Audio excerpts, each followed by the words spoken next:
사도신경으로 우리 신앙을 고백하겠습니다. 전능하사 전지를 만드신 하나님 아버지를 내가 믿사오며 그 외아들 우리 주 예수 그리스도를 믿사오니 이는 성령으로 잉태하사 동정녀 마리아에게 나시고 본디오 빌라도에게 고난을 받으사 십자가에 못 박혀 죽으시고 장사한 지 사흘 만에 죽은 자 가운데서 다시 살아나시며 하늘에 오르사 전능하신 하나님 우편에 앉아 계시다가 저리로서 산자와 죽은 자를 심판하러 오시리라. 성령을 믿사오며 거룩한 공예와 성도가 서로 교통하는 것과 죄를 사하여 주시는 것과 몸이 다시 사는 것과 영원히 사는 것을 믿사옵나이다. 아멘. 찬송가 620장 우리 같이 함께 찬송하겠습니다. 찬송가 620장입니다.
이 예배를 위해서 김예순 권사님 기도해 주시겠습니다.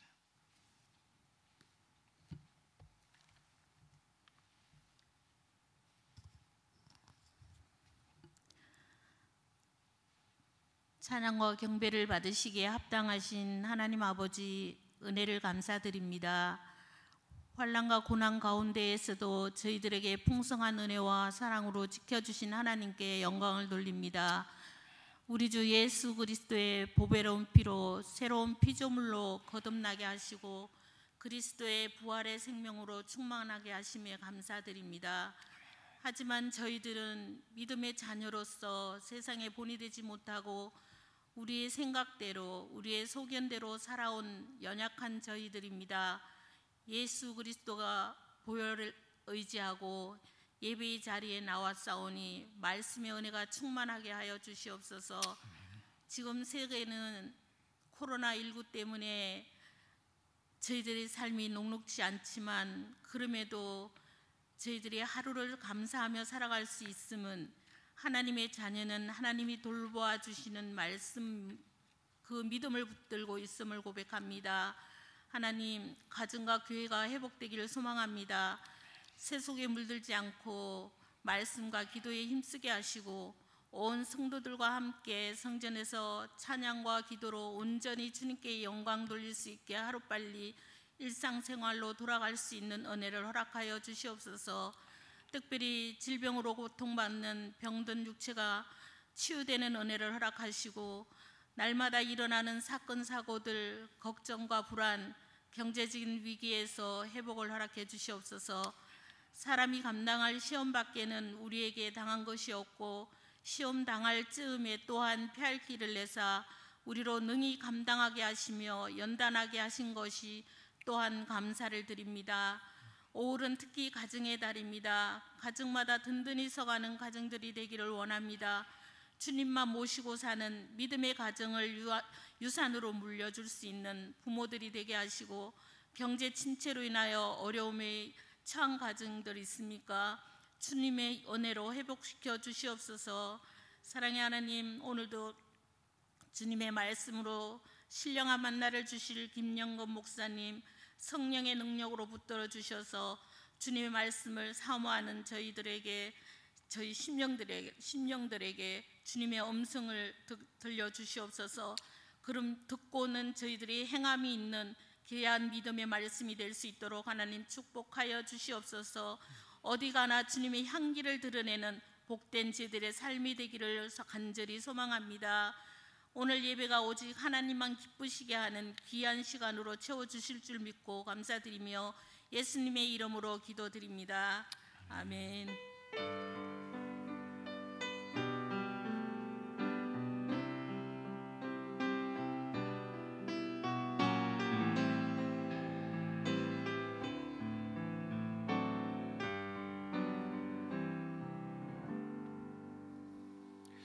오늘 우리가 함께 나눌 말씀은 마가복음 13장 14절에서 27절까지의 말씀입니다. 마가복음 13장 14절에서 27절까지의 말씀을 우리 한 절씩 교독하도록 하겠습니다. 마가복음 13장 14절 말씀 봉독합니다. 멸망에 가증한 것이 서지 못할 곳에 선 것을 보거든 읽는 자들은 깨달을진저 그때 유대에 있는 자들은 산으로 도망할지어다.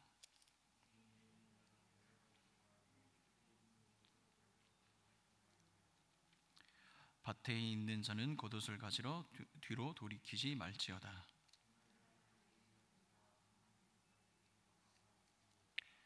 이 일이 겨울에 일어나지 않도록 기도하라.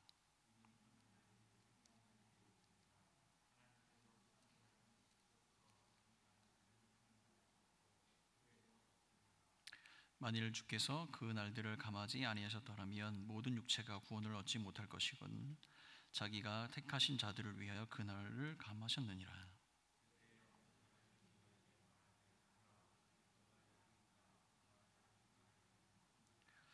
거짓 그리스도들과 거짓 선지자들이 일어나서 이적과 기사를 행하여 할 수만 있으면 택하신 자들을 미혹하려 하리니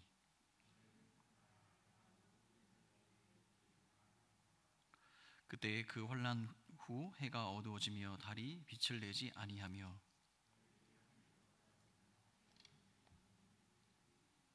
그때 인자가 구름을 타고 큰 권능과 영광으로 오는 것을 사람들이 보리라.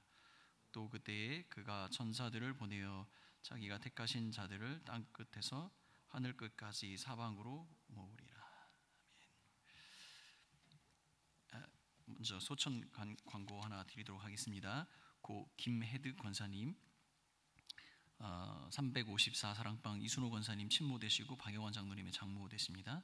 어제 소천하셨고 오늘 교회에서 위로 예배를 떠났습니다. 내일 발인하게 되는데 모든 장례의 절차 가운데 하나님께서 함께 하시도록 기도해 주시고 또 많은 위로의 말씀 전해 주시길 간절히 바라겠습니다. 교회 공동의 기도 제목을 놓고 함께 기도한 이후에 말씀 나누도록 하겠습니다. 제가 교회 공동의 기도 제목을 읽어드릴 때 아멘으로 화답하시고 함께 기도하는 시간 갖도록 하겠습니다. 교회 공동의 기도 제목입니다. 다음 세대가 복음을 전하고 청년들이 하나님 나라 비전에 사로잡히며 시니어 부모들이 꿈을 꾸는 공동체를 이루어가게 하소서. 한국 사회가 생활 방역의 지혜를 실천하고 경제 위기를 한마음으로 극복해 나가게 하소서. 한국교회가 코로나19 이후의 시대를 십자가 복음의 본질로 준비하고 사랑의 터치로 세상을 치유하게 하소서. 이 세 가지 기도 제목을 놓고 함께 기도하겠습니다. 함께 기도합니다. 오 사랑하는 하나님 아버지, 우리 다음 세대들을 복음을 충만하게 하여 주시고 우리 사랑하는 청년들이 하나님 나라의 비전으로 사로잡히며 우리 시니어 부모들이 꿈을 꾸는 교회 공동체가 될 수 있도록 하나님 도우시고 인도하여 주옵소서. 지난 두 달 동안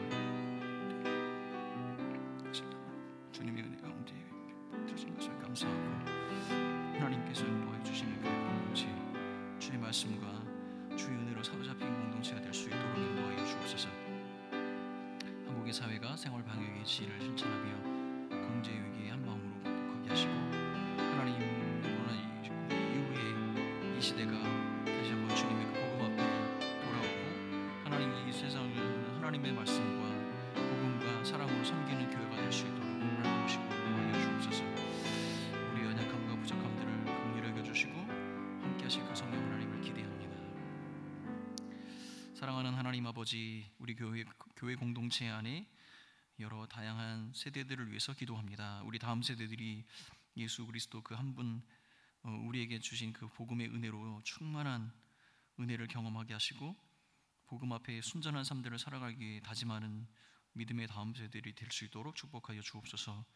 우리 청년들을 지키시고 힘들고 어려운 세상 가운데 빛으로 소금으로 살아갈 수 있도록 능력으로 더하여 주시고 삶의 터전에서 학업의 현장에서 탁월한 그리스도의 향기로 그들을 사용하여 주시길 간절히 소원합니다.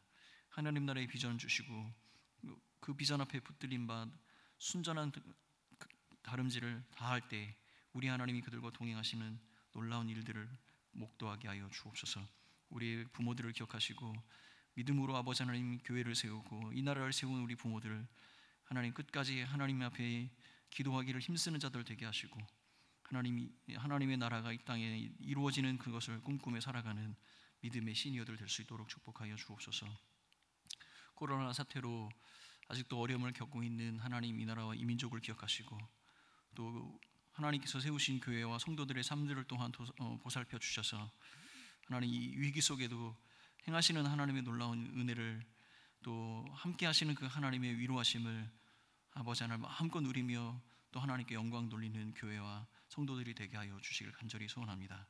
하나님 어떠한 상황 속에서도 우리에게 주신 그 복음의 은혜는 변치 아니하며 그 복음의 은혜에 붙들린 바 된 사람들은 하나님의 은혜 가운데 있음을 우리가 기억하고 날마다 하나님의 우리에게 부으시는 그 하나님의 은혜를 사모하는 마음으로 이 땅의 성도로 살아가는 우리 모두가 되게 하여 주시길 간절히 소원합니다.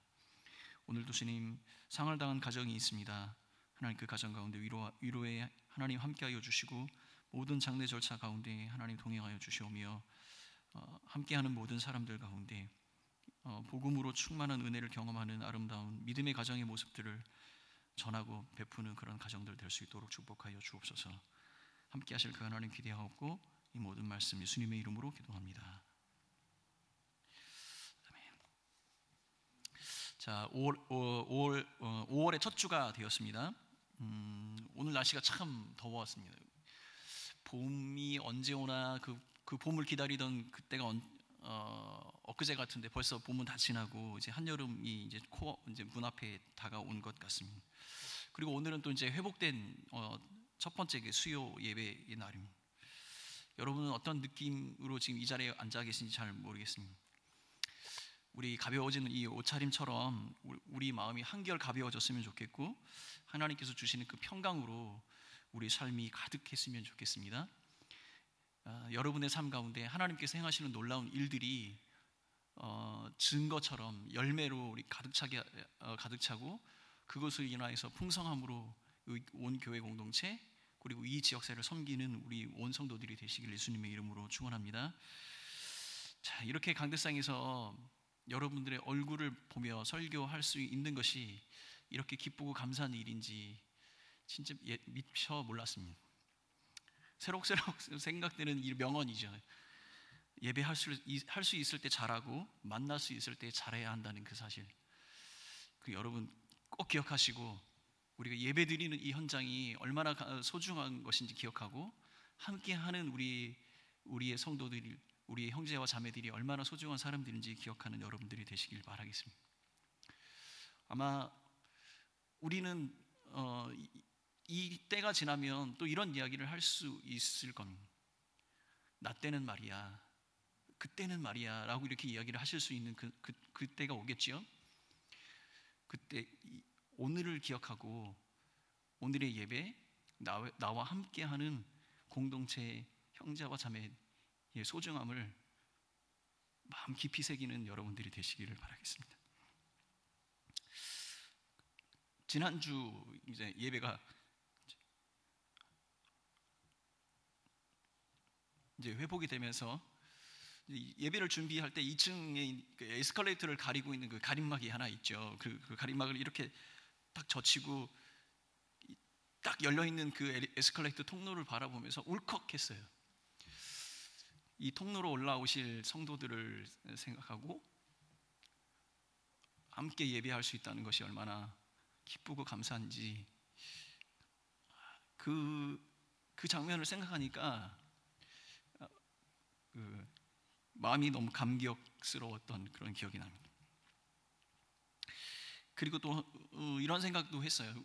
우리 하나님께 갈 수 없는 우리 때에 예수 그리스도께서 그 십자가의 은혜로 말미암아 하나님께 갈 수 있는 이 통로를 열어주신 그 은혜를 생각하는 그런 시간들이었습니다.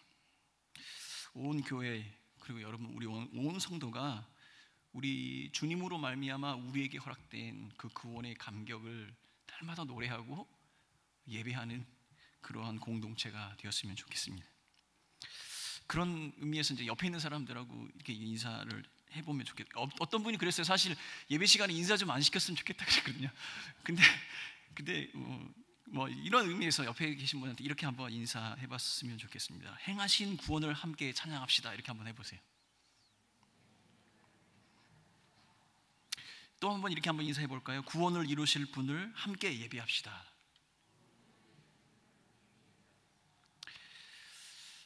여러분 꼭 기억하십시오. 언젠가 오늘 첫 번째 회복된 수요 예배를 드렸던 그날을 여러분 꼭 기억하시고 우리의 믿음의 후손들에게 이 날을 이야기해주는 여러분들이 되시길 바라겠습니다. 자, 많은 사람들이 이제 코로나 사태 이런 사태가 지나간 이후에 어떤 변화가 있을 것인가에 대한 이야기를 많이 해요.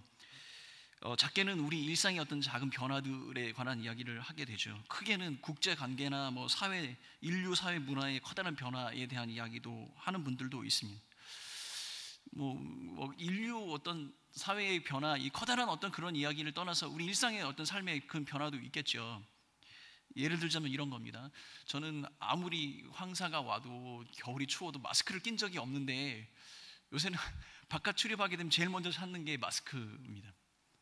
그러니까 누군가에게 제가 이런 이야기를 한 적이 있어요. 내가 어렸을 때 만화책에서 봤던 마스크 끼지 않고 호흡기 달지 않고 살아가는 그 미래 사회에 대한 그 만화책의 그 장면이 이제 현실로 다가온 것 같다, 그런 이야기를 한 적이 있어요.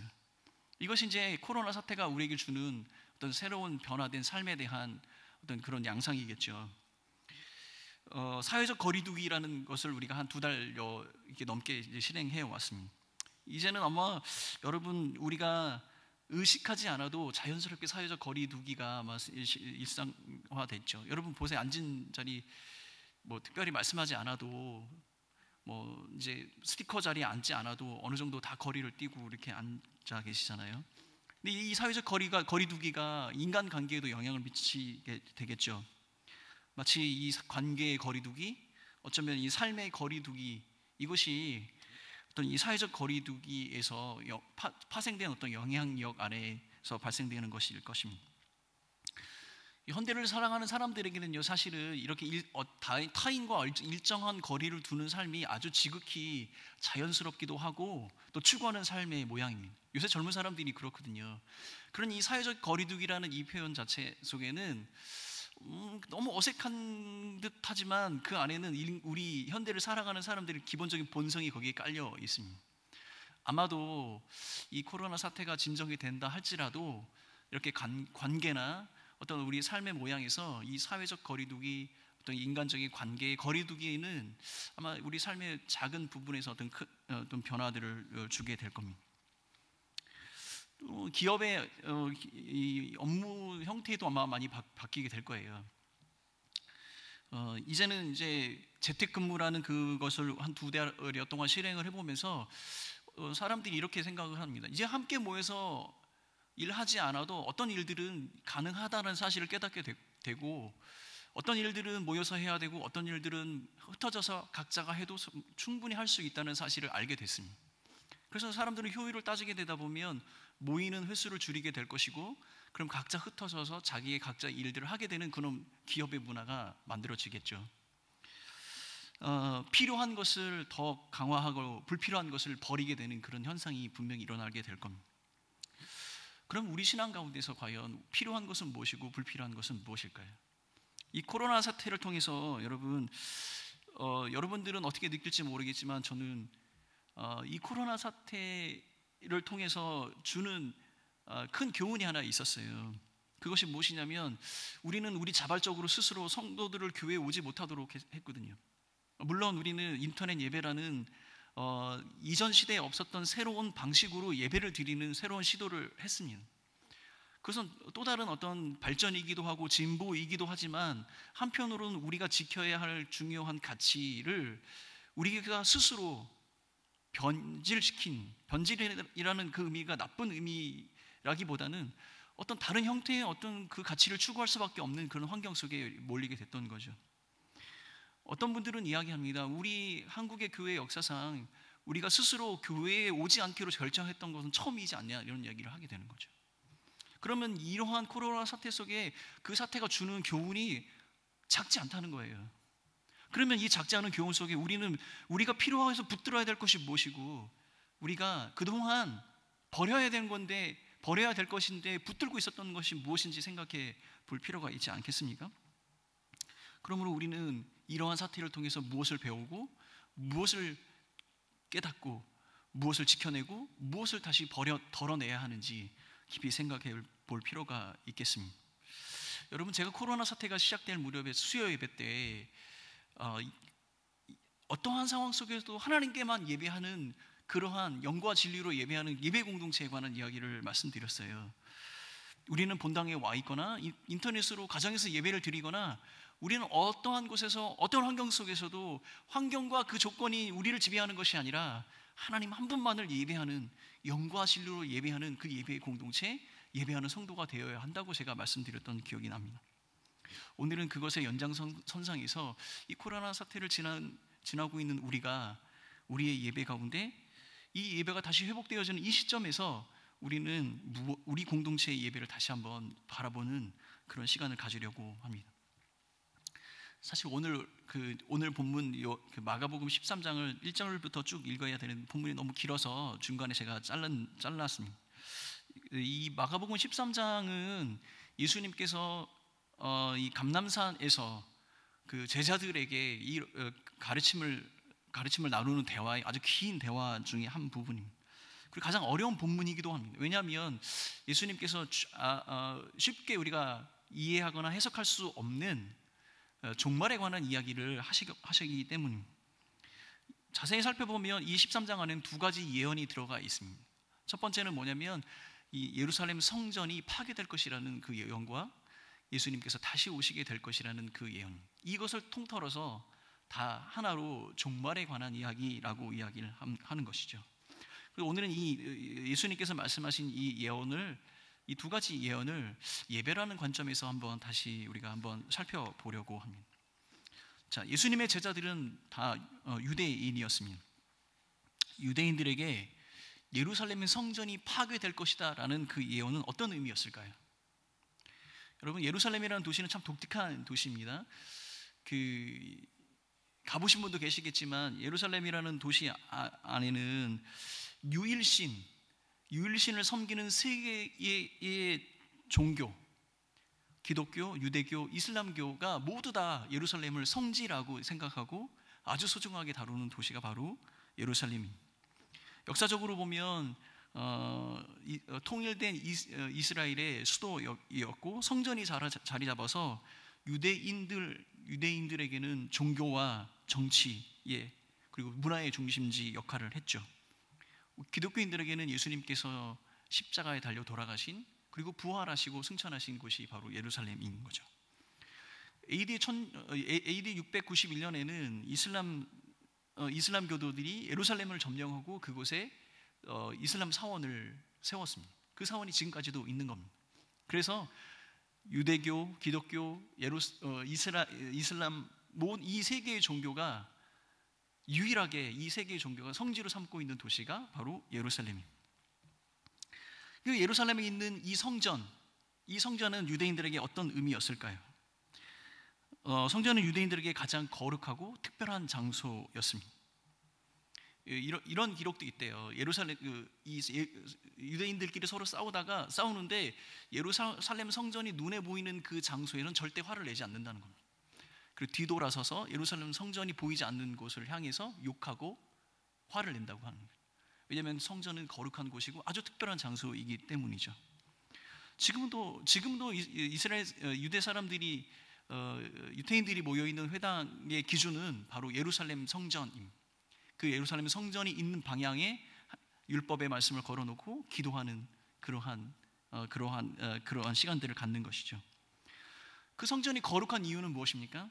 그 성전이 거룩한 이유는 사람들의 죄를 사하는 하나님을 향한 제사가 이루어지는 곳이고, 또 1년에 한 번 대제사장만이 들어갈 수 있는 지성소, 사람들의 모든 죄와 민족의 죄를 다 한꺼번에 씻을 수 있는 그 장소가 그 성전 안에 있기 때문이죠.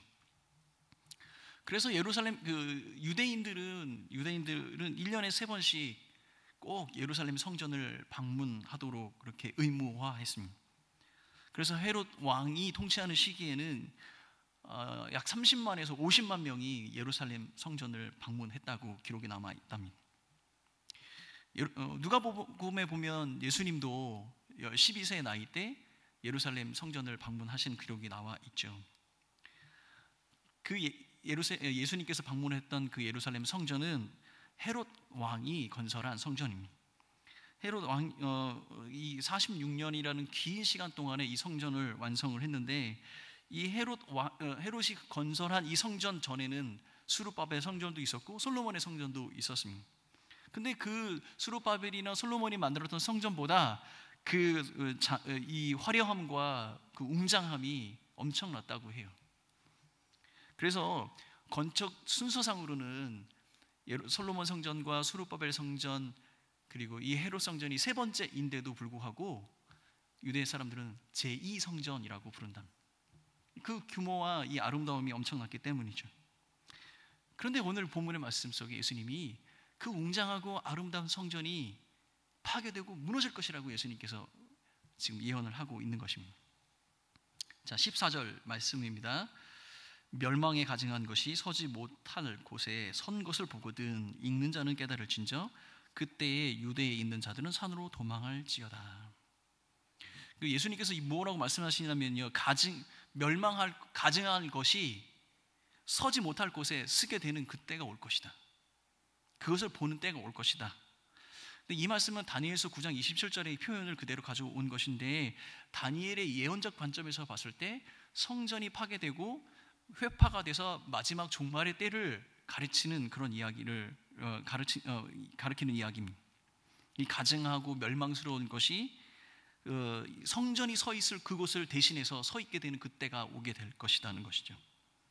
근데 오늘 이 14절을 필두로 해서 그 뒤로 설명되어지는 이 종말의 시기에 성전이 파괴되는 그 현상에 나타나는 여러 가지 일들을 보면 아주 갑작스럽게 이 일들이 일어나게 될 것이고, 많은 사람들이 이 일어난 사건으로 말미암아 큰 영향을 받게 되고, 혹은 목숨을 잃거나 그 삶의 터전을 잃어버리는 그런 일들이 벌어질 것이다, 이렇게 이야기합니다.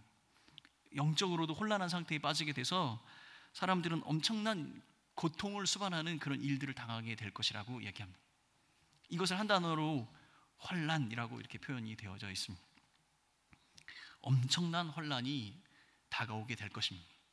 성전이 파괴되는 그때 엄청난 혼란이 와서 그 성전 안에, 그 성 안에 있었던 그 모든 백성들이 큰 혼란 속에 빠지게 된다는 것입니다. 19절 말씀입니다. 이는 그날이 환난의 날이 되겠습니다. 하나님께서 창조하신 시초부터 지금까지 이런 혼란이 없었고 후에도 없으리라. 이런 혼란이 없었고 후에도 없으리라라고 이야기하는 이 이야기는 이 혼란의 규모가 엄청나다라고 이해할 수도 있겠지만, 이 혼란의 심도, 이 혼란의 비극이 엄청난 결과를 가져오게 된다라는 것으로 이해할 수 있겠죠. 앞에서 우리가 얘기했던 것처럼 이 성전은 유대인들의 생활의 중심이고 예배의 중심이고 삶의 중심이었습니다. 하나님의 임재의 상징이고 도우심의 상징이었습니다. 하나님을 만나는 장소였습니다. 그런데 이 성전이 파괴된다는 것입니다. 과연 이 말씀을 제대로 이해했을까요?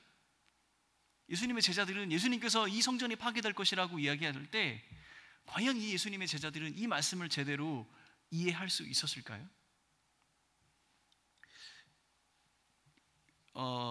제가 꽤 오래된, 아주 오래된 이야기죠. 제가 이제 선교사로 갔을 때 중국어를 배우는 그 이제 클래스에 들어갔는데, 갑자기 이 중국어를 가르치는 선생님이 아주 해맑게 웃으면서 저희들한테 이야기했습니다. 미국에 지금 엄청난 일이 벌어졌어. 제가 이야기를 다 알아들었다고 생각하지 마세요. 그냥 느낌상 아주 해맑게 웃으시면서 미국에 엄청난 일이 벌어졌어, 이렇게 얘기합니다. 그러면서 세계에서 제일 높은 빌딩 2개가 한꺼번에 무너졌어. 9.11 사태 때 일어났던 월드 트레이드 센터가 무너진 그 사건을 이야기하는 겁니다. 세상에 그 높은 빌딩이, 그 견고한 빌딩이 두 개가 한꺼번에 동시에 무너질 거라고 세상에 누가 생각했겠어요? 저는 믿지 않았죠. 아마도 뭔가 착각이 있었을 테고, 아마도 무슨 잘못된 소식이 있었을 거라고 생각을 했습니다. 세상의 사람들이 생각지도 않은 일들, 특히 이러한 견고한 건물이 하나 무너진다는 그 사실을 쉽게 받아들이고 이해하는 사람들은 없을 겁니다. 그런데 지금 예수님께서 그 제자들에게 이 성전이 무너질 것이라는 얘기합니다. 아마도 그것이 사실이라 할지라도 제자들은 받아들이고 싶지 않았을 거예요. 왜냐하면 그 성전이 가지고 있는 그 의미, 가치가 다른 건물과는 다르기 때문이죠. 그런데 예수님께서 지금 이렇게 이야기합니다. 그 성전이 무너질 거예요. 더욱 이상한, 오늘 본문에는 없지만 더욱 이상한 이야기를 하십니다. 예수님은 이 성전이 헐어라. 그러면 3일 만에 내가 다시 일으킬 것이다. 여러분, 예수님께서 죽음의 심판의 자리에 서게 된 여러 가지 원인 중에 하나가 바로 이 하나님을 모독하고 이 성전을 모독한 그것이 유대인들에게는 그렇게 곱깝게 보였기 때문이죠. 그들이 생각했던 그 거룩한 하나님의 임재가 있고 도움이 있고 우리가 섬기는 그 하나님이 역사하는 그 성전이 무너지게 될 것이라는 사실을 과연 제자들은 받아들일 수 있었을까요? 그런데 불행하게도 이것이 역사적인 사실로 예언이 적중했습니다.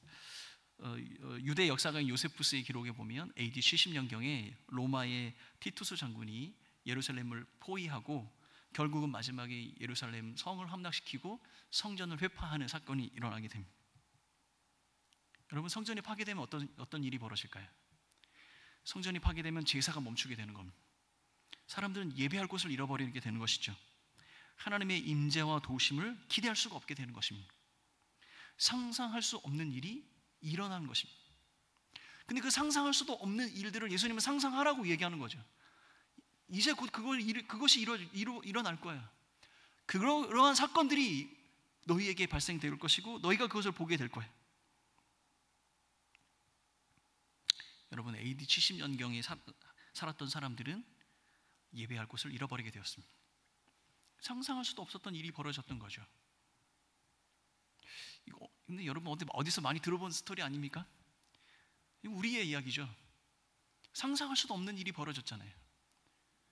6.25 동란의 가운데서도 우리는 예배를 드렸고, 이 사회가 격변하고 대통령이 바뀌는 그런 순간에도 우리는 예배를 드렸는데, 우리는 예배 드릴 곳을 잃어버리고 예배에 올 수 없는 그런 상황에 빠졌지 않았습니까? 우리와 똑같은 상황이었죠. 그러면 예수님께서 왜 이 성전 파괴에 대한 예언을 왜 제자들에게 이야기하시며 이것을 통해서 가르쳐주고 싶은 것은 무엇이었을까요? 여기에는 예수님의 어떤 평가와 그리고 예수님께서 가지고 있는 예언의 선포가 들어있는데, 예수님은 이런 평가를 가지고 계셨어요. 예루살렘 성전은 종교 지도자들에 의해 강도의 소굴처럼 변해버렸다. 이것은 예수님의 평가죠. 오늘 우리가 읽지는 않았지만 이 마가복음에 예수님의 이 스토리가 이어지기 이전에 예수님께서는 예루살렘 성전에 이미 들어가셔서 그것을 청소하시고 정화하신 사건들이 있습니다. 그리고 그렇게 이야기하셨어요. 그렇게 평가하셨어요. 이 성전은 더 이상 성전의 역할을 감당하지 못한다. 예배를 하는 곳이 아니다라고 선포하신 것이죠. 그리고 그 평가에 맞추어서 선포를 하시는 겁니다. 이제 더 이상 이 예배의 기능을 잃어버린 이 성전은 파괴되고 없어질 것이다. 어떻게 이것을 평가하고 어떻게 이것을 선포할 수 있을까요? 그것은 바로 예수 그리스도께서 그가 말씀하시는 이 성전보다 더 큰 이 이심을 제자들에게 가르쳐 주시고 보여주시길 원하셨기 때문입니다. 어떤 것을 평가할 수 있는 사람은 그 평가하는 대상보다 더 큰, 위대하시고 더 큰 분이시라는 것 사실이죠. 이 성전이 파괴되어질 것이라는 선포하는 그 평가의 선포를 할 수 있는 사람은 그 성전보다 더 크신 이 이시기 때문에 그것이 가능하게 되는 것입니다. 구약의 제사의 중심인 성전이 파괴될 것이다. 제사는 사라질 것이다. 더 이상 그곳에서의 예배는 이루어지지 않는다. 이러한 것을 우리에게 말씀하시는 또 다른 이유는 무엇이냐면, 이제 더 이상 예배는 어떠한 장소에 국한되거나 어떤 제도와 형식에 의해서 좌지우지되는 것이 아니라는 사실을 예수님께서는 제자들에게 말씀하고 계시는 겁니다. 이제 새롭게 시작될 예배, 이렇게 새롭게 시작될 성전에 대한 이야기를 말씀하고 계시는 것이죠. 이 성전 파괴에 대한 가르침의 결론은 무엇이냐면, 이제 새롭게 시작될 예배가 있고 그 예배는 새롭게 세워질 성전 안에서 이루어지게 될 것이라는 거 말씀하고 있는 것입니다. 그 성전은 무엇이냐면 예수 그리스도의 베푸신 그 구원의 은혜 가운데 세워진 공동체,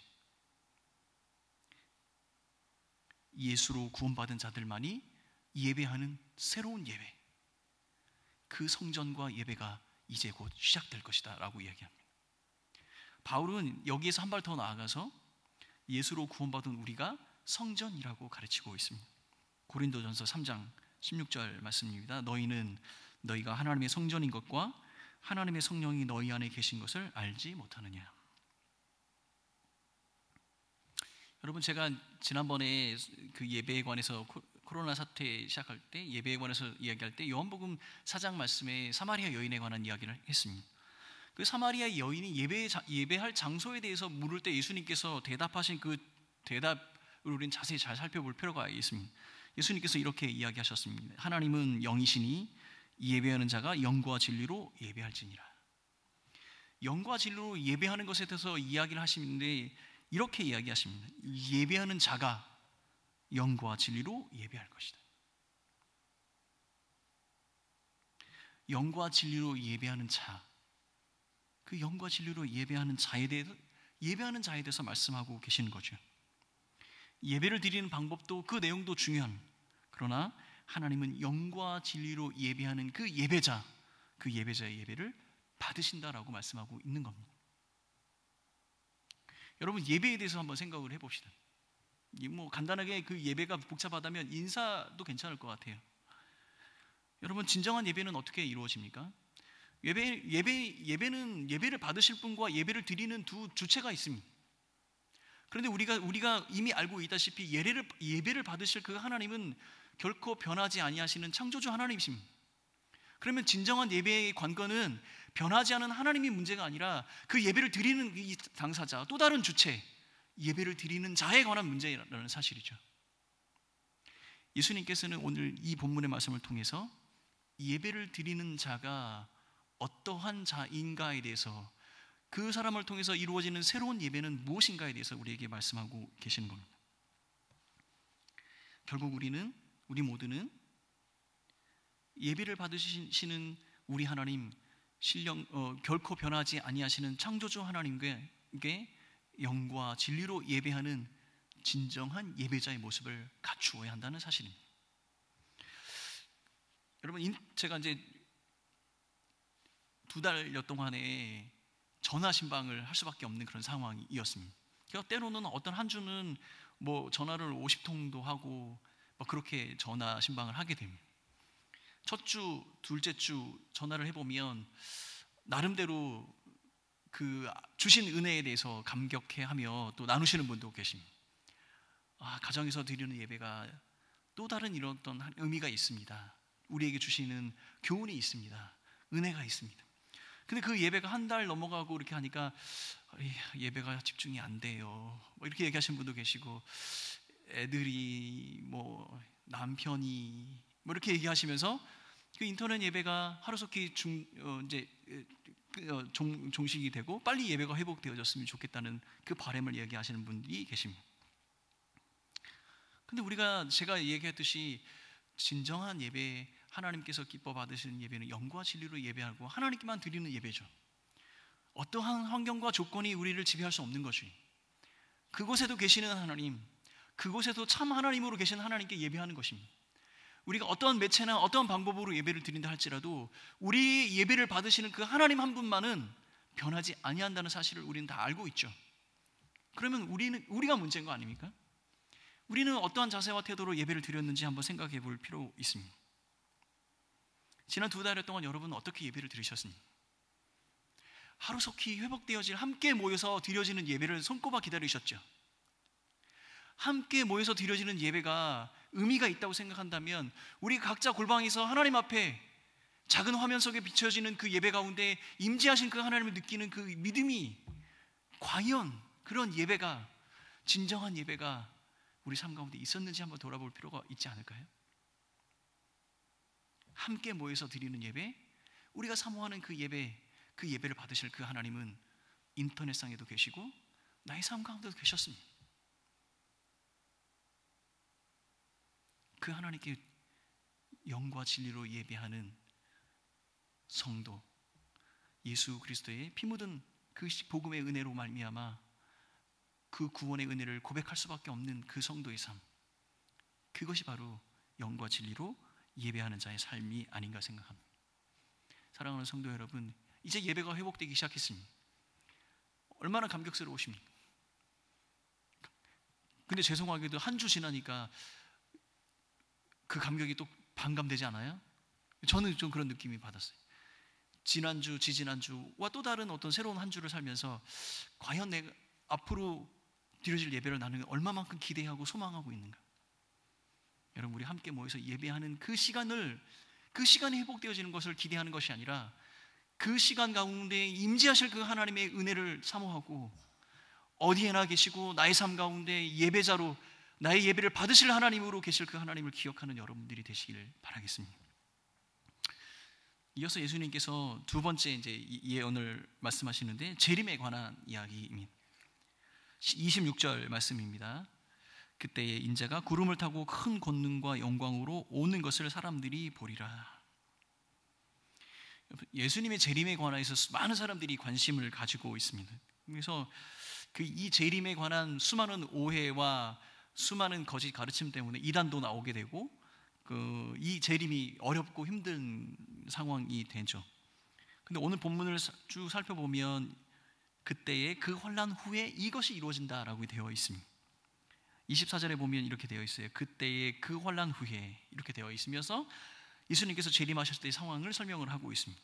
성전이 파괴되어지고 옛 제사의 언약의 율법의 모든 것이 폐하여지고 새로운 예배 공동체가 세워진 그 이후에 교회를 통해 하나님께서 영광 받으신 그 이후에 이러한 재림의 사건들이 이루어질 것이라는 것을 우리에게 말씀하고 있는 것이죠. 해가 어두워지고 달이 빛을 잃고 별들이 하늘에서 떨어지고 하늘의 세력들이 흔들리게 될 것이다. 이건 구약에서 흔히 사용하는 하나님의 심판에 대한 표현입니다. 이런 심판이 있은 이후에 구름 가운데 다시 오실 예수님을 사람들은 보게 될 것이고 세상의 권세와 권능자들은 큰 권능과 영광 앞에 흔들리게 될 것이다. 이렇게 되어 있습니다. 여러분, 이 묘사를 한번 상상해 보십시오. 예수님께서 구름 타고 다시 오실 때 온 백성이 떨며 그 하나님 그 예수 그리스도를 바라보게 될 것이고 이 세상의 권세 잡은 모든 자들이 진정한 왕이 누구이신가를 알게 되고 그 진정한 왕 앞에 다 무릎을 꿇게 될 것이라는 사실입니다. 그리고 그 일이 있은 이후에 그가 택하신 자들을 땅 끝에서 하늘 끝까지 사방에서 다 모으신다고 이야기하고 있습니다. 27절 말씀입니다. 또 그때에 그가 천사들을 보내어 자기가 택하신 자를 땅 끝에서부터 하늘 끝까지 사방으로 모으리라. 진정한 왕이 되신 예수 그리스도, 진정한 찬양과 경배를 받으실 유일하신 분, 심판주와 구주가 되신 그 예수 그리스도께서 이 땅에 오시는 날 이 세상의 모든 사람들은 우리의 진정한 예배의 대상, 경배의 대상이 누구인지 완전하게 깨닫게 될 것입니다. 저는 이것이 하나님의 나라가 이 땅에 완성되는 순간이라고 저는 생각합니다. 하나님의 나라가 이 땅에 완성되는 그 순간에 그가 택하신 모든 자들을 모으신다고 했습니다. 왜 그가 택하신 모든 자를 모으실까요? 아마도 그가 택하신 그 모든 백성, 그가 구원하신 그의 백성들 가운데 그들이 드리는 예배와 그 찬양 가운데 그 예배와 찬양을 흠양하시기 위해 그 가운데 서 계시지 않을까 생각이 듭니다. 여러분, 어제 한 분하고 식사 교제가 있었어요. 그래서 제가 질문을 했습니다. 집사님, 우리는 천국 가면 뭘 할까요? 그랬어요. 그랬더니 글쎄요, 천국 가는 거는 생각해봤지만 천국 가서 뭘 할지는 생각을 못 해봤네요. 이렇게 얘기하시더라고요. 여러분, 그 신천지에서는요 이렇게 이야기합니다. 이 땅에서 자기들이 자기들 표현으로 하나님께서 주신 과업을 완수하게 되면 자기들은 세상을 다스리는 그런 권세를 누리게 된다고 얘기합니다. 이슬람 교도들이 천국에 가면 어떤 일이 벌어지는지 아십니까? 성전, 거룩한 하나님을 위한 전쟁, 알라를 위한 전쟁에서 죽은 사람들은 12명의 미녀들이 이렇게 자기를 이렇게 서비스하는 그런 데 간답니다. 여러분, 예수 그리스도께서 재림으로 완성된 그 하나님 나라에 갔을 때 과연 우리는 뭘 하게 될까요? 여러분, 하나님 나라가 완성이 되어진다는 그 이야기는 우리 각자의 삶의 의미, 삶의 그 목표가 완성이 된다는 거예요. 더 이상 우리는 무엇인가 우리가 무엇인가를 이루기 위해서 노력하는 그런 상황이 아니라는 것이죠. 이미 우리에게 부여된 삶의 의미를 다 완성하는 그 순간, 하나님의 나라가 완성이 되는 순간 우리는 우리 삶에 부여된 모든 의미를 다 완성하게 되는 겁니다. 우리 인생에게 주신 가장 큰 의미는, 삶의 의미는 무엇입니까? 나를 만드신 그 하나님을 영화롭게 하는 것이죠. 나를 지으신 그 하나님을 영화롭게 하는 겁니다. 그것을 우리 다른 표현으로 하면 뭐죠? 예배하는 겁니다. 그래서 어제 집사님께 그랬어요. 집사님, 우리 천국에 가면 뭐하죠? 잘 모르겠어요. 예배하는 겁니다. 예배하는 겁니다. 여러분, 우리가 천국에 가서 지금보다 더 많은 것을 부유함을 누릴 수 있고, 천국에 가면 지금보다 더 평안하고 더 안락하고 더 많은 권세를 누릴 수 있다. 저는 그렇게 생각하지 않아요. 천국에 가면 우리 인생의 마지막 퍼즐, 우리 인생의 참된 의미, 나를 지으신 그 하나님을 완전하게 알게 되면 나를 지으신 그 하나님 앞에 우리는 경배하게 될 것이고 완전하게 그 하나님 앞에 겸손하게 무릎 꿇게 되지 않을까요? 여러분, 우리 자녀, 내일 모레가 어버이날인데 우리 부모님들이 가장 마음에 상처받을 때가 언제예요? 카네이션 안 달아줬어요? 용돈을 안 줄 때요? 내가 그를 내 아들과 딸을 그렇게 사랑하고 아끼는데 그 아들이 내 마음을 몰라줄 때 가장 섭섭하고 가장 마음 아프지 않을까요? 우리가 완성된 하나님 나라에서 하나님과 함께 한다는 의미는 나를 만드신 그 하나님을 완벽하게 이해하고 그 하나님께 온전하게 돌려드려야 할 합당한 영광과 찬송과 경배를 그 하나님께 돌려드리는 것, 그것이 완성된 하나님 나라에서 성도가 감당해야 할 일인 것이죠. 그것은 예배입니다. 완전한 창조 질서 가운데 회복되는 창조 질서가 회복되는 예수 그리스도의 그 재림의 그날, 우리는 하나님 한 분 그 한 분을 찬양하고 경배하는 예배의 자리에 서게 될 것입니다. 땅 끝과 하늘 끝에서 모든 그 택하신 자들을 하나님의 그 존전 앞에 모으셔서 내가 구원하기로 작정했고 구원한 이 백성들의 그 찬양과 경배를 기쁨으로 받으실 그 하나님의 모습, 그것이 바로 완성된 하나님 나라의 모습이 아닐까 생각이 듭니다. 여러분, 지난 주일날 담임 목사님이 설교하신 설교의 본문이 뭔지 기억하시나요? 시험 드시는 분들 계실 때, 지난주 주일날 담임 목사님께서는 사도행전 말씀을 통해서 교회의 시작에 관한 이야기를 하셨어요. 그 교회의 시작은 바로 예배의 공동체였습니다. 근데 단언컨대 이 교회의 마지막, 이 땅에 하나님 나라가 완성이 되어서 하나님께서 통치하시는 완전한 하나님의 나라가 그때 이 교회의 마지막의 모습도 바로 예배의 모습이 될 것입니다. 사랑하는 성도 여러분, 우리는 예배의 회복의 시점에 와 있습니다. 함께 모이는 것이 그리웠고 함께 모이는 것을 목표로 생각하고 지금까지 달려왔습니다. 2달여간에 우리는 어려움의 인내의 시간을 경험했습니다. 함께 모이고자 했습니다. 근데 함께 모이는 것이 전부여서는 아니 된다는 사실을 우리는 깨달아야 합니다. 함께 모여서 우리는 무엇을 해야 할까요? 함께 모여 우리를 만드시고 이 교회를 세우시고 나를 죄 가운데 구원하시고 영원한 생명 가운데 우리를 붙들어 주신 그 하나님의 은혜를 노래하고 참다운 예배의 공동체로 회복이 되어지는 것, 그것을 우리는 노래하고 기대해야겠습니다. 이것이 예배의 회복의 시점에서 우리가 함께 기도해야 할 커다란 기도 제목이고 함께 고민해야 할 고민거리가 아닌가 생각이 듭니다. 지금까지 제가 한 이야기를 거꾸로 다시 한번 되짚어보면 이런 겁니다. 하나님께서 기뻐하시는 예배, 그 온전한 예배가 드려지는 것은 바로 하나님의 나라를 이루어가는 것입니다. 그 하나님의 나라가 온전히 이루어진 곳에서는 유일하신 그 하나님 한 분만을 찬양하게 되고 경배하게 되고 예배의 공동체가 만들어지게 된다는 사실, 그 사실을 기억하시는 여러분들이 되십시오. 모여지는 것이 중요한 것이 아니라 모이는 자들의 마음속에 우리 하나님 한 분만을 경외하고 그 예배 가운데 임재하실 그 하나님의 영광을 사모하는 그 마음, 우리의 온 전심을 들여 그분 한 분만을 노래하고 예배하는 그 예배의 공동체, 그 예배의 공동체가 되기를 사모하는 우리 온 성도들이 되시기를 간절히 바라겠습니다.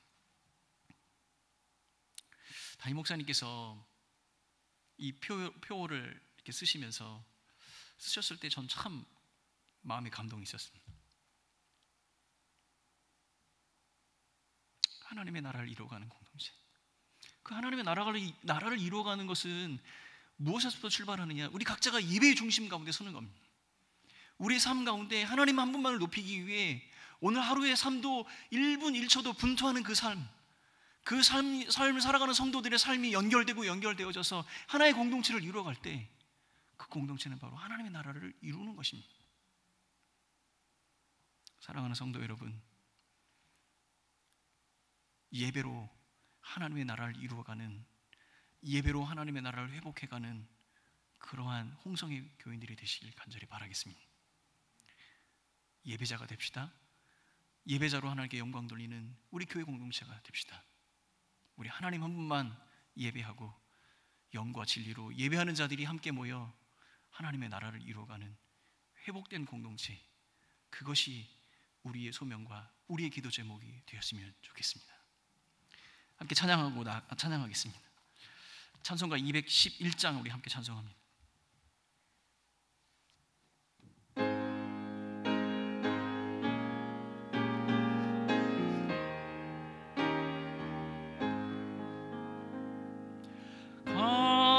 값비싼 향유를 주께 드리 막달라 마리아 본받아서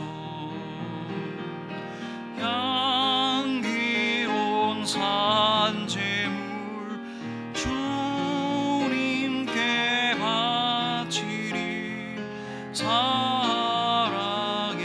주 내 주님께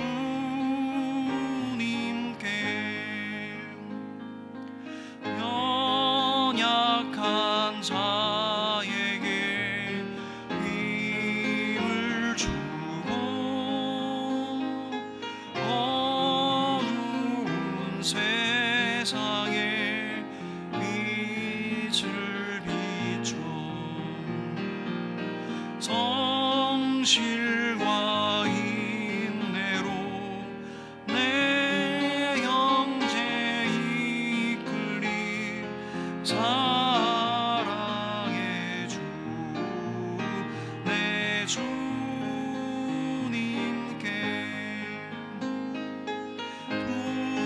두려운 마음에 소망 주고 슬픔에 쌓인 자 위로하며 길 잃은 자들을 친절히 이끌리 사랑의 주 내 주님께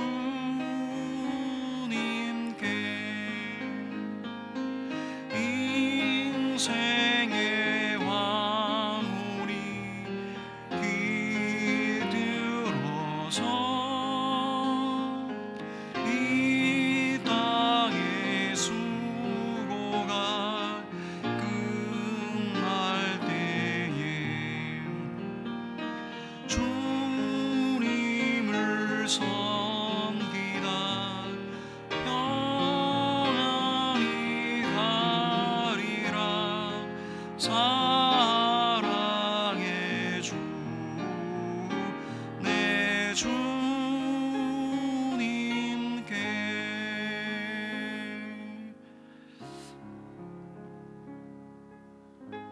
이 시간에 우리 같이 한번 기도하는 시간 갖도록 하겠습니다. 여러분, 우리 교회 공동체를 위해서 같이 한번 기도할까요? 우리가 예배가 회복되어지면서 우리가 지난 2달 동안에 우리가 사모하고 기도했던 그 예배가 회복되어지고 있습니다. 그런데 진짜 우리가 하나님을 경외하는 그런 예배의 공동체가 되었으면 좋겠습니다. 날마다 우리에게 행하셨던 그 구원의 감격에 목놓아 하나님을 찬양하고 그 찬양 받으시기 합당한 그 하나님 한 분만으로 만족하며 살아가는 우리 교회 공동체가 되었으면 좋겠습니다. 우리의 가정이 그러한 예배 공동체가 되었으면 좋겠고, 우리의 사랑방이 바로 그런 예배 공동체가 되었으면 좋겠습니다. 이 사랑방과 교회를 통하여 또 이 가정을 통하여 하나님이 우리 그 교회 공동체 안에 하나님의 나라를 이루어 주시도록 하나님 예배 가운데 승리하는 우리 교회 공동체가 되게 하여 주옵소서. 우리 예배 공동체를 위해서, 우리 공동체를 위해서 같이 한번 기도하며 나아가도록 하겠습니다. 함께 기도하겠습니다. 오 사랑하는 하나님 아버지, 주님의 은혜를 사모합니다. 주님 사모하여 예배의 자리를 우리가 사모하는 그 마음으로 하나님 2달을 하나님 인내 가운데 하나님 기도하며 하나님 지내왔습니다. 아버지 하나님, 우리 함께 모이는 시간들이 되었습니다.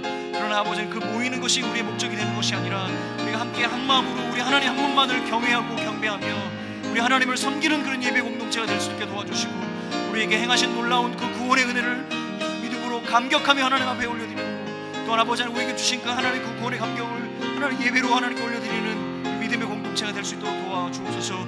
우리의 가정이 아버지 예배로 회복되어지게 하여 주옵소서. 우리의 사랑방이 하나님 예배로 하나님 회복되어지게 하여 주옵소서. 영과 진리로 예배하는 자들이 하나님 한 분 한 분만으로 만족하는 그런 교회 공동체 되게 하여 주시고, 우리에게 주신 그 사명으로 우리 하나님을 섬기며 섬기는 그런 믿음의 공동체가 될 수 있도록 하나님 축복하여 주시옵소서. 우리 한 번 더 같이 기도할 때, 다음 한 주는 또 지역별로 예배를 드리게 되고, 그 다음 주는 또 교회 설렘 예배 주간으로 예배를 드리게 됩니다. 또 그 다음 주는 또 우리 주일학교 예배가 부서 예배가 회복이 되어집니다. 그 모든 과정 가운데 하나님 함께하여 주시기로 기도합시다. 어떠한 사단의 틈탐, 사단의 계략도 다 하나님 물리쳐 주셔서 하나님 한 분만으로 만족하고 예수 그리스도 그 보혈의 구원의 은혜로 말미암아 하나된 공동체, 예배하는 공동체, 하나님을 섬기는 교회 공동체, 그 예배를 회복하는 그 모든 과정 가운데 순서 가운데 하나님이 함께하여 주셔서 오직 하나님 한 분만으로 만족하고 예배하는 공동체 되게 하여 주옵소서. 예배의 그 모든 회복하는 그 과정을 주님 지켜주시고, 혹여나 코로나 바이러스나 여러 가지 상황으로 어려움 당하지 않도록 하나님 붙들어 주옵소서. 우리 예배 회복하는 그 모든 과정을 위해서 같이 한 번 더 기도하겠습니다. 함께 기도합니다. 오 사랑하는 아버지 하나님, 우리 예배를 회복하는 그 모든 과정을 주님 손에 의탁합니다. 하나님, 주님, 우리의 마음이 또한 예배를 회복하는 그 모든 시간이 회복되어지는 것만큼 우리 마음이 회복되어지게 하여 주시고, 순서를 지켜주셔서 하나님 그 모든 복잡하고 어려운 과정 가운데 오로지 한 번만 높이는 그 예배가 되게 하여 주시고, 회복된 예배를 통하여 아버지 성도의 가정과 사랑방이 회복되어지게 하여 주시고, 아버지 하나님 말씀을 전하시는 담임 목사님 또 목회자를 기억하여 주시고, 우리 섬김이들과 아버지 하나님 우리 가장들을 기억하여 주셔서 곳곳에서 아버지 살아있는 예배로 하나님께 영광 드리는 믿음의 공동체, 교회 공동체가 될 수 있도록 하나님 붙들어 주옵소서. 사랑하는 하나님 아버지, 영과 진리로 예배하는 자들이 하나님을 온전히 예배하는 예배의 공동체가 될 수 있도록 축복하여 주옵소서. 우리의 가정을 지켜주시옵소서. 우리의 사랑방을 기억하여 주옵소서. 우리가 계획한 아버지 그 모든 예배 회복하는 그 과정이 아버지 시간의 흐름이 되는 것이 아니라 하나님 우리의 마음이 회복되어지고 우리의 마음의 중심이 하나님께 향하는 그런 시간들을 되게 하여 주셔서 온전히 하나님 한 분만으로 충만하며 하나님께서 우리에게 베풀어진 그 구원의 은혜로만 충만한 예배의 공동체, 그러한 사랑의 공동체가 될 수 있도록 축복하여 주시옵소서. 아버지 하나님, 우리가 세운 그 계획도 주님 손에 의탁합니다. 하나님, 한 시간 그 시간이 의미 있게 하여 주시고, 아버지 우리의 잃어버렸던 하나님을 향한 마음들, 그 예배의 마음이 회복되어지고, 한번 우리가 하나님 느슨하고 게을렀던 아버지 방만했던 우리의 마음이 다시 한번 하나님 한 분만으로 집중되어지는 그런 시간들이 될 수 있도록 축복하여 주시옵소서. 우리 하나님 홀로 영광 받으실 걸 기대하옵고, 이 모든 말씀을 예수님의 이름으로 기도하오며, 지금은 우리의 참된 구원이 되신 예수 그리스도의 그 크신 은혜와 하나님 아버지의 사랑하심과 성령 하나님의 임재하심이, 다스리심이 우리 사랑하는 성도들과 이 교회 공동체 위에 영원히 함께 있을지어다.